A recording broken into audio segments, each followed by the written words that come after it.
بسم الله الرحمن الرحيم.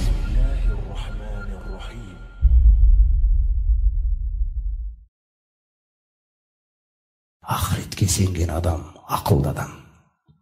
Ahiretке сенбеген адамды ақылды адам деп айтуға келмейді. Өйткені ақыл деген нәрсе ол жаңа Алла тағаланың босқа жаратпағаны, Алланың даналығын мойындап жатсың сен. Сол адамдарды айтып келгеннен кейін фахолафа мин баъдихим хулфун, кейін бір буын келді. Адоғуссала. Бірінші нәрсені қараңыз. Неден басталады? Азғындық, ессіздік. 5 уақыт намазды тастай бастады дейді. Жинау оқимын деді, сосын тағы бір оқылды, қалды, әйтеуір мұсылманбыз ғой енді деді. Сөйтіп намаз жайына қалғаннан кейін, намаз кеткен кезде не кетеді? Махаббат, ләззат, жаңа Алла тағалаға деген ықылас, махаббат, байланыс кетті ғой, үзілді ғой, связь жоқ қой. Телефонды звондаған кезіңізде сигнал жоқ деп тұрады ғой, мысалы. Связь жоқ, намаз болмағаннан кейін. Енді сенің связың басқа тақырыптарға кетеді. Анау жақта не болып жатыр, мынау жақта не болып жатыр дегенде сені ұстап тұрған нәрсе жоқ енді. Сен шахауатқа свободныйсың. Алла тағаладан құтылдың.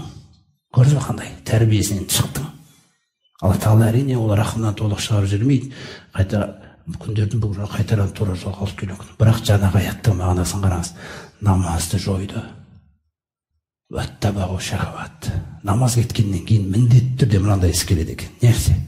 Құмарлықтарға ерді дейді. Әйел құмарлық, мал құмарлық, мансап құмарлық, карьера құмарлық, әдемі нәрсе деп ойлап жүр.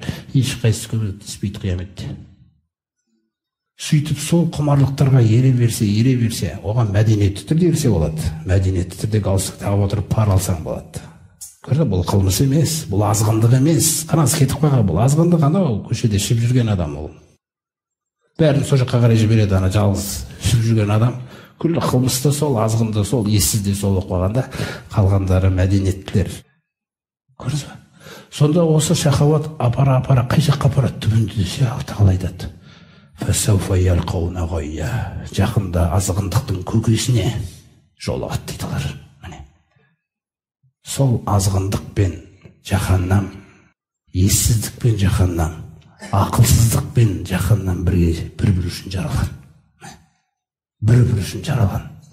Тақуалық, естілік, жәннат, бұлар бір үшін жаралған.